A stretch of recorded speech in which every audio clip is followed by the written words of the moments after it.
the dancers. Whoa, whoa, let's talk with Lakshmee. Again now. Whoa, whoa, let's talk with Lakshmee. Yeah. Bring the topics, let we chat now.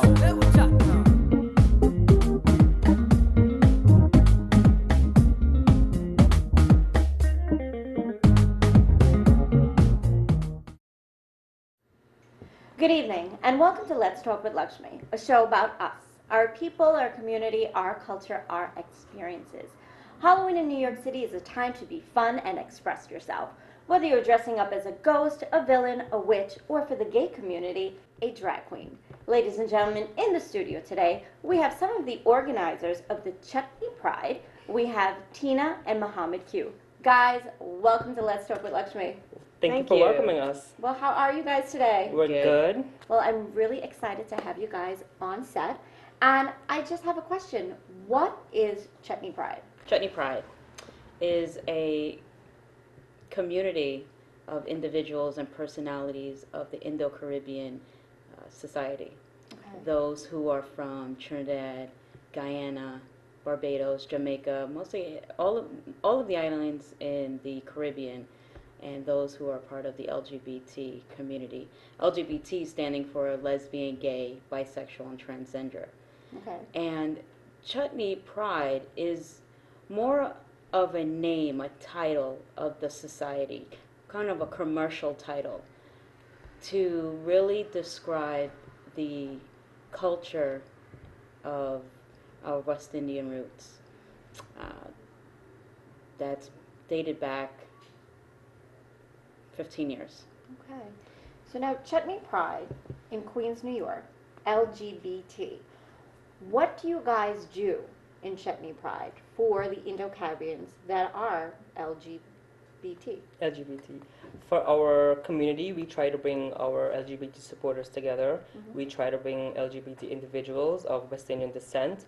Like Tina said, whether you're Indo or Afro, we welcome everyone to our community. We're not just an organization where we have social events. We bring everyone together. We're not a normal traditional outreach organization. Mm-hmm. A lot of our outreach is done through social events. We provide a safe space for anyone in our LGBT community to come out to and, just socialize, meet individuals like themselves, just to be comfortable. We do different types of events where everyone can come out and just be comfortable with each other. Now, Muhammad, you mentioned a safe space. I want to touch on this word safe space. Why do you call it a safe space? Is it not safe? Not someplace else? In terms of a safe space, for example, myself, I would feel a little bit uncomfortable walking down Liberty Avenue in Richmond Hill, where I live as an LGBT individual, because where we come from back home in Guyana and Trinidad, there's so many individuals that are not educated of what LGBT means or accepting of the LGBT individual. So someone may look at you and they may have a notion that you might be gay, and that person may make a comment. For me, a safe space means I can go anywhere with my LGBT friends and be safe without anyone mentioning anything derogatory to me. I can go there, be comfortable, use any type of expression, knowing that someone won't judge me. You can look at it as a no judgment zone. As a lesbian, a female in this society, a safe space would be where I can go and be naturally myself, where a straight male who would assume that I'm a straight female would try to engage in some sort of courtship, and I would reject them, and just with the rejection of the male, kind of fear that, he might be offended, or if I was to approach a female who is straight, might get offended. When did you know that you liked girls? The age of 5. Age 5. So how was that? I mean, going to school, going to prom, what was that like for you? It was a little difficult because I went to a school that had the population of all hetero males, hetero females. Okay. And my parents grew me up with the traditional upbringing of a dress, a wedding, a fairy tale, pink bows, bonnets, that sort of stuff. And it Were you wasn't- okay with wearing the pink dresses and the No. bows and the leaves? No, Okay. I was told I did not feel comfortable. I was more of a tomboy. Okay. I was comfortable in collar shirts, pants, baseball gloves, something traditional for a boy, not a girl. So at age 5, you realized that you liked your girlfriends in nursery school or wherever it may have been. At what age would you say that you were okay with admitting this and having a girlfriend? At the age 15. Okay. And did you find someone? I at did. 15? My first experience was with a girl at the age of 15. Okay. And I come from a background where my mother is from the island of Trinidad and Tobago. Okay. And she is of Indian descent. She's also Hindu. But I was also born in Queens, New York, with my American father, who's Greek and Italian, and brought me up with American traditions. Okay. But my mother was strict and brought me up with traditional Hindu ways, traditional Indian ways. So when I came out to my parents, my mother shunned me, but my father was more accepting and was, you're my daughter no matter what, and I love you. But my mother was more of this is a disgrace. A lot of derogatory names was thrown at me. There was many years that my mother did not speak with me. My brothers turned against me. I have 3 younger brothers, and I was made fun of from my own family. But on the Indian side of the family, because tradition is that the women in that family was to get married to a male, have children, and just live a traditional Indian lifestyle, which I wasn't traditional. Has your mother's side come to terms with you being lesbian? They have come to the terms somewhat, but the chatter behind my back continues. It's still awkward for them when I bring my partner, my female partner, around, and holding hands or dancing together or being affectionate towards the female is uncomfortable and uneasy, to my family, and you could physically see it. Are you physical in front of your family with To your an partner? extent, I don't, Okay. I wouldn't express what I do behind closed doors in Right. the public, but if But I mean, do you guys like hold hands? if I wanted to hold hands, if Yeah. I wanted to dance close Okay. to my partner, yes. If I was to simply, ask my partner, babe, would you like a glass of water? That sort of stuff is very uncomfortable to Okay. my family. All right. Now, Muhammad, what about you? I mean, growing up, did you like to play with cars or did you like to play with dolls? Actually, it's so funny. I never really liked cars or Okay. dolls. I've Okay. always just being raised in Guyana. I came to this country when I was 9. I remember distinctly, with my family, we would go places, and my dad being very protective of us. To some extent, I think my dad always knew that I was gay, and when he would go to cricket games, and he would take us with us. He would always have an eye, not just more so at any parent would, but just maybe in the back of his head, maybe he knew. For example, when I came out to my parents, it was great. My family was very supportive. My dad took it the hardest. My mom, on some level, I think she knew. At the time, I was living with my partner, and my dad cried, and he said, you're my oldest son. This is not what I want for you, and of course, I was crying too because it was a very emotional topic for us to discuss. My sisters were there.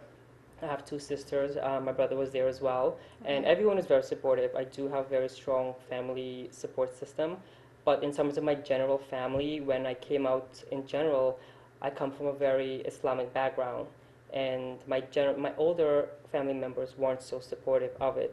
A few of them were, but the male in the family, the males weren't so supportive. I remember having conversations with my mom that my uncle is, visiting my aunts, talking about myself and talking about having a meeting with my parents to see what they can do to change this, and it was very uncomfortable. Now you say to change this. I mean, from what I believe, I mean, correct me if I'm wrong, you're born gay. Absolutely, Or everyone, lesbian. absolutely. Just wake up one day and say, you know what, I'm going to put on my lesbian face. Yeah. Right. It's not a So choice. how can they change you? Exactly. It's not a choice. It's more of being educated or Okay. being exposed to the LGBT community.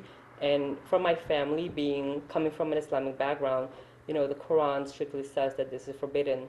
So I can understand on the elder side of my family why they would want to do anything they could to possibly change this.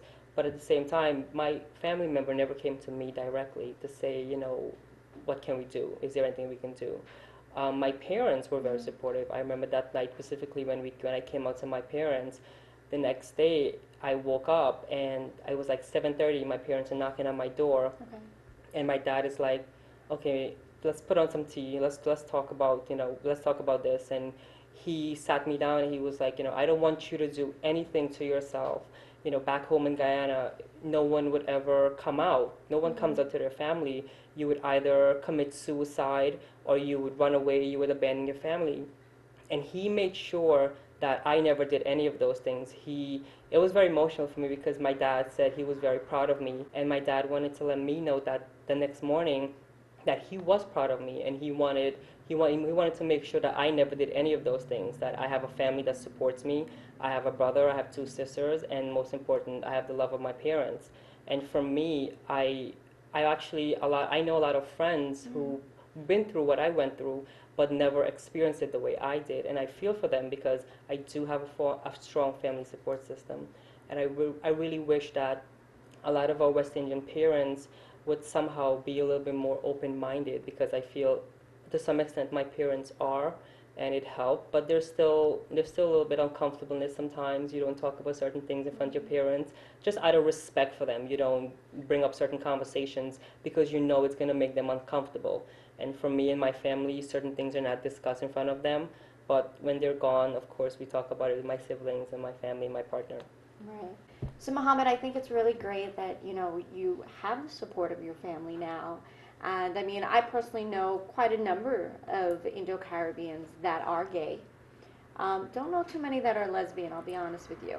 But I know quite a few that are gay, and I know some of them, well, yeah, very few of them have the support of their family now that I think about it. So I think with you guys, talking about Chutney Pride and bringing awareness to the community, you can definitely help some people who are gay and lesbian. But, I want to go back into Chutney Pride.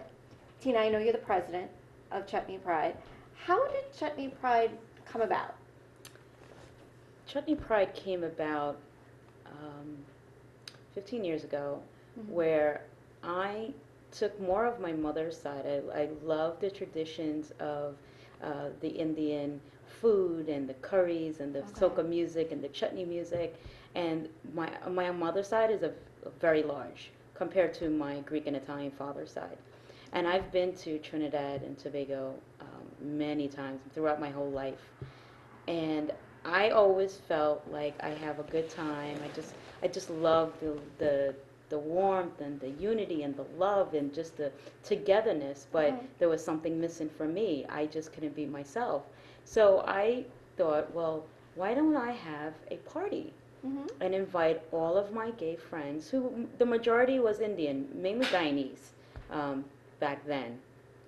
And Now, 15 years ago, and you said, all of your friends, mainly Guyanese, back then, 15 years ago. How many people were at this party 15 years ago? I would say between 30 to 50 people. Wow. Yeah. Okay. Yeah, So there are There a are lot of people in the lots, community. right. And so you really were creating a safe space, a Right. safe, fun space for That's right. everybody. Absolutely. Okay, go on. So I created the atmosphere, and a lot of thought went into it, where I wanted to have it kind of be more warm. So it started like in house parties, Okay. Small gatherings, and then it started to evolve. Friends was telling their friends, and they were telling their friends. Right. And so I started to talk to public venues, local businesses, and we just started to have these monthly soca events, soca chutney events, where the DJ is either Trini or Guyanese. The bartender, And are they gay? and too? they're gay. Okay. Everyone that helped put together the events are LGBT, but Okay. West Indian. Either they're from Guyana or they're somewhere from the Caribbean.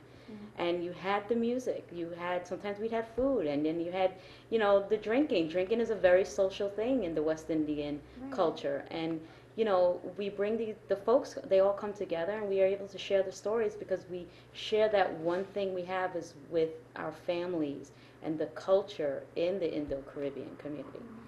And, you know, folks felt like they were home. And that's what it was to everyone, home. I know a lot of your parties that you do them in Manhattan, Yes.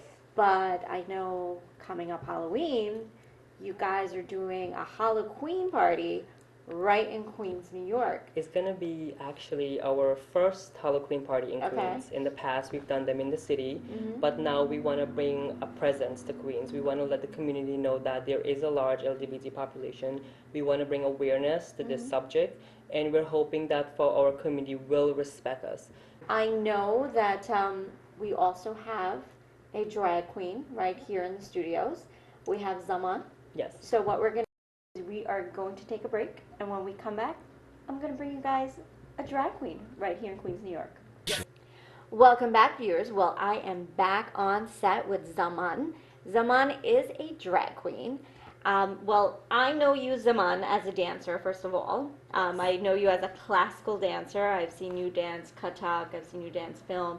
I know you dance Chutney. Correct. Okay, but now I'm hearing about Sundari, Yes. your alter ego. But, you know, first of all, tell me exactly what is an alter ego. Well, basically, your alter ego is your second personality. It's basically your second character. It's like Okay. larger than life. Basically, that's your second ego. It's like basically you're larger than life inside. So Sundari bring is that your out. second character, and you're bringing her out to life. Yes. My God, you know how many characters I have inside of me? Could you help me bring them out? Absolutely. Well, tell me about Sundari, because I've seen this video clip that you have, Right. and you become this drag queen, Sundari, and all I have to say is OMG. I don't know how you go from Zaman to Sundari. So tell me about this clip. So the clip you're about to see is basically I had the opportunity to work with the Rajkumari Center in one of the past Kitchery in September, and Sundari came about because as a male dancer in the Indian culture, we've been doing this for years. We've been dressing up as girls for years. In India, it's very much accepted. However, in the Indo-Caribbean community, it's not accepted, especially in Richmond Hill, in our West Indian community. It's not accepted at all. So for me, I've always been in dancing and going to dance school, and I've always wanted to dance mudras, but I could never dance mudras on stage because it No? was never accepted. You had to be in A a female female. to dance Okay. mudras. So Sundari came about where the Rajkumari Center had their kitchery, and I had the opportunity to bring out my alter ego. Wow. You And must have been really excited. I was super excited. I must Okay. thank Radha Singh for helping me with the character, and also the choreographer is Denise Babula, all the way from Florida, from Okay. Jaya Devi, and she's amazing. I just have to thank her for that. So I'm excited, and I hope you guys enjoy what you see. And I'll be definitely performing at the Halloween party. From Chutney Pride is hosting their Halloween party, so I'm excited to perform there with them. Now, Zaman, who is Sundari to you? Who is she? I mean, Zaman, the Zaman I know is, Zaman, you. Correct. And you go on stage, I've seen you dance Kathak. But Sundari, I mean, who is she? Would a guy try to come and pick her up? Does she want to go home and cook? Does she want to clean?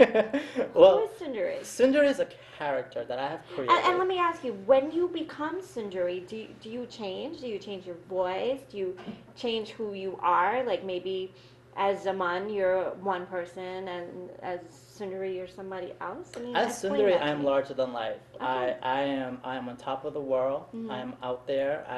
I represent myself as one of the best drag queen there is in Richmond Hill. Okay. And I know for a fact that when I first performed at the Kitchery, there were so many people who did not know me. My own cousin who was there in the crowd did not know me. And I know my makeup artist did a phenomenal job.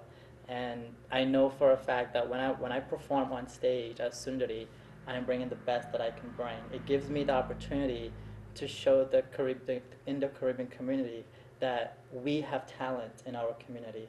And going out there, I know for a fact there are many individuals who have alter egos, and they want to bring that out. And I believe in myself that bringing this character to Richmond Hill will give other individuals the same light, give them hope that they themselves can come out. Now, if they don't want to come out as a drag queen, but come out to a safe community with Chutney Pride and come to us, and we'll be able to help you if you have problems, or if you're going through struggles. Come and you have a safe place as a family. Now, what does Sundari mean? It means beautiful. Okay. Now, is Sundari always an Indian dancer? Is she always dressed in Indian clothing, or is there any time that she would put on like a short mini skirt and go out to the club? In the future, she will. Okay. In the future, she will. In the future, she will be performing in Manhattan and Queens and so forth. Sundari is representing the Indo-Caribbean community.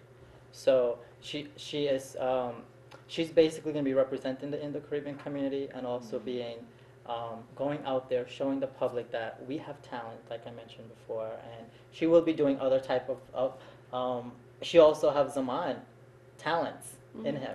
Do you guys fight? Sometimes. Okay. Sometimes. She comes out sometimes, you know. So tell me, like, what's a fight you had with Sundari? I'm curious. Makeup. Like, you know, Zaman loves makeup, but she loves fabulous makeup. Okay. Right. Well, I love the whole contouring and everything. Like, that was Right. amazing. I mean, honestly, Sundari, I'm sorry, is gorgeous. And I think she could win any beauty pageant. Absolutely. There is the pageant that the gay Caribbean pageant that happens every year. In Brooklyn, right? In Brooklyn. Okay. So my hope is to be part of that pageant next year and win. Bring that title home to Chutney Pride and to the West Indian community. Do you think she would be mad if she didn't win? She'll be upset. She will go again, 2014. She'll go again. Yes, Okay. she's very competitive. So I'm curious to know, I mean, I know Tina and Muhammad Q Yes. was, telling us that there are a lot of, LGBTs Right. in the Indo-Caribbean community. Absolutely. And I know we've been hearing of tons of pageants Right. in the community, Miss this, Miss that. Do you think that you guys would be bringing a Miss LGBT, or would it be Miss, Mr.? I mean, how does that work? It would. We do have. But I mean, in Queens, New York, like you're bringing this Halloween party to Correct. Queens. Right. Do you see in the future maybe bringing a beauty pageant here for LGBT? Absolutely, Okay. absolutely. With Sundari on board with Chutney Pride, absolutely, we can have that. We Okay. need our community to accept who we are. Be able to know that it's not a sin. We were born this way, and also that we have family members Awesome. who needs to accept us, because we are God's children. However, we were born this way. Yeah. You are God's children. We are all God's creation. We're born one way or the other. Absolutely. And I'm very happy that you guys are part of the community. You're coming out and you're creating a safe space for others that are also LGBT. Absolutely. So, viewers, we are back with Chutney Pride, a LGBT group based right here in Queens, New York. Yes. So, guys, October 27th, Yes. Halloween at Narissa Marisa Palace. Palace. Come and experience Chutney Pride. Come and experience the culture of the LGBT community. Come and dance to your chutney music, your soca music, and do it with a gay twist. And come experience what being gay is all about. Not the stereotypes that's It's out being there. happy, It's right? being just being yourself. You're Right. gonna see males dancing with males. You're gonna Okay. see females dancing with females. But at the end of the night, you're gonna walk away and you're gonna say, "Oh my God, that was such a fun event. When is the next one again?" And you're gonna want to be there. And you forgot the live Tassa And we have live Tassa. Absolutely, we have live Tassa. We have by a the draft Buddha show. Singh group. Buddha Singh group. We have Detox Bustier, who is from Jamaica. He's going to be performing in drag. We have Sundari, who is from Guyana, is going to be there in drag. And Are there the any Soca prizes? Diva Queen, Calypso Rose. Absolutely. We have the legendary Soca Diva, Calypso Rose, will be in attendance. Okay. Well, guys, I hope you enjoyed this week's episode of Let's Talk with Lakshmi. I'll see you all next week, same time, same place. It's a date. Let's talk. Let's talk. Whoa, whoa, let's talk with Lakshmi. Yeah, we gon' now.